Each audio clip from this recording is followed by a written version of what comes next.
YouTube, sir. So see here, in today's class, we will see the difference between streamline and turbulent flow. Those who are in JM1, no need to write. Those who are in JM2, you just write down this. Okay. So see here, Okay, sir. first point, streamline flow. This flow is also called as steady, orderly or laminar flow. Turbulent flow. This flow is also called as unsteady or disorderly flow. In this streamline flow, every particle of the fluid follows exactly the path of its preceding particle and has the same velocity as that of preceding particle when crossing that point. For example, suppose this is fluid flow. At this point A, it has velocity v1, point B, it has velocity v2, at point C, it has velocity v3. So whatever the particles are coming at that point, they will have this same velocity. When they are coming at this point, they will have same velocity, whatever this v2 is there. When they are coming at this point, they will have same velocity.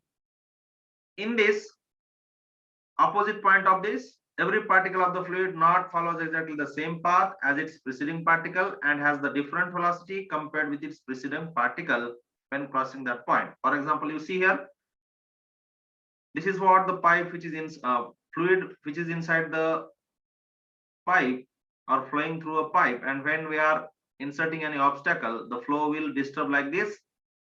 So at this point, you see, you will not have the same velocity here, even here also.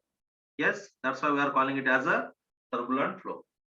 Next difference point, this streamline flow is characterized by viscosity, whereas this turbulent flow is characterized by density. Velocity of fluid is less than the critical velocity in streamline flow. Velocity of fluid is more than critical velocity in turbulent flow.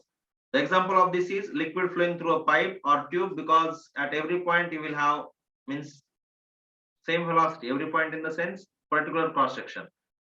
Here example is what? Smoke from cigarette, moving cars and planes produce turbulent flow. So this is what the examples and the difference of the streamline and turbulent flow. Okay. So see the next point, that is characteristics of fluid flow. Number 1 point, fluid flow may be steady or non-steady. Okay, this may be steady or non-steady. Fluid flow may be rotational or irrotational. Sometimes it may rotate, sometimes it may not. Fluid flow may be compressible or incompressible. And fluid flow may be viscous or non-viscous. Viscous means like honey flow, non-viscous means little like water. Okay, so like that this fluid flow may be. So these are the some characteristics of fluid flow. Okay, so note down this. So see this next concept, that is equation of continuity. We have taken one pipe, and at this end you have area of cross section A1, velocity is V1, this end is P, this end is Q, which have area of cross section A2 and velocity V2. Now the rate of mass of flow of an ideal fluid at every cross section remains constant. So from this, what I am doing, volume of liquid flowing per second through end P is V by T, although I have taken here T, but it is per second, that's why T is equal to 1 second, but I am writing here so that you will understand in detail. So volume I am replacing with area into length, and this T with this T, and this length by time I am replacing with this velocity. That's why I am getting here volume of liquid flowing per second is A1 into V1. This capital V is volume, this small v is velocity, which is nothing but L1 by T, which I have replaced. Okay, next, rate of mass flowing. Now rate of mass means what? Mass per unit time, and mass, you know, density into volume and just divided by T.